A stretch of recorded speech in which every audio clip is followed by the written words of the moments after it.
Кийинки сөз депутат Карашев Алы Азимовичте.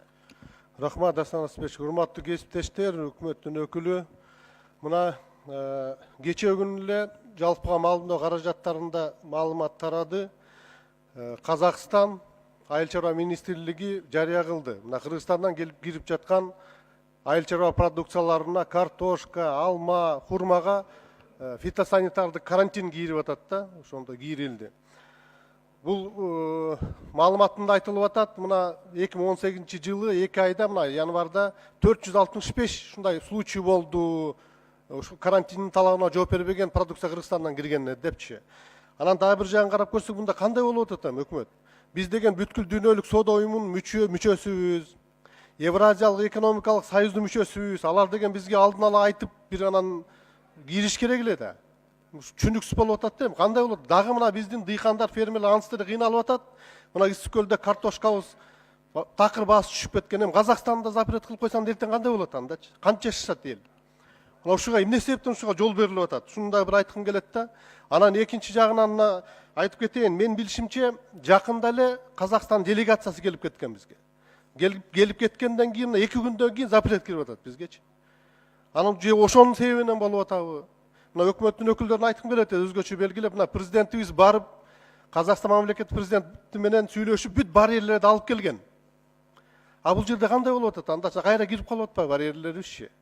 Анан ошол эле мезгилде мына 11 февралда ветеринардык законодательство боюнча Россия Федерациясы бизден эт кийирүүгө уруксат берген. Бир жумадан Казакстан запрет болуп атат. Мунун үстүндө иштеш керек да өкмөт. Алдын ала айтыш керек, элге жеткириш керек, ушундай болот же болбойт деп. Биз жаман бир окуяны өткөнбүз 2017 жылы. Ошол кайталанбаш керек да. Ушуну өзгөчө белгилеп айтып кетким келет. Анан экинчи маселе, мына былтыр 1 жыл болду. 1 жыл мурда өкмөт жарыя кылгансыңар. Биз соода өкүлдөрүн кийиребиз деп. Жүздөгөн биздин ишкерлер, мына дыйкандарыбыз барып, Россияга, Казакстанга жетип алып, продукциясын буга чейин да кайтарып келип аткан. 10 тоннадагы, 100 тоннадагы күнүгө мына окуйбуз интернеттерденчи. Ушу кайра келип туруп өткөзбөй коюптур деп. Соода өкүлдөрү кийлгенде алар кайрылып туруп, ошол жерден кичине болсо дагы бир көмөк көрсөтмөк да. Азыр ишкерлер кимге кайрылат барганда? Эч ким кайрыла албайт. Кайра банкрот болуп келип атышат ошонун үстүнөнчү. Анан кийинки маселе дагы. Мына сентябрь айында НДСтин айыл чарба продукциясын кайра иштетүүчү ишканаларына жеңилдиктер бүткөн болчу. Жогорку кеңеш сентябрь айында салык кодексине өзгөртүүнү кийирип, альтернативдүү механизмдерин сунуш кылган. 5 ай өттү, мен өкмөт токтомуңарды көрбөй атам. Өкмөт токтому давно чыгып, жаңы жылга чейин ал иштеп калыш керек болчу. Кайсы перечень эмнелер кирет ага?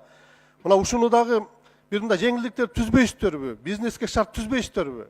Абдан мындай кечеңдеп иштеп атасыздар да, ушунун үстүнө да катуураак бир иш алып барсаңыздар.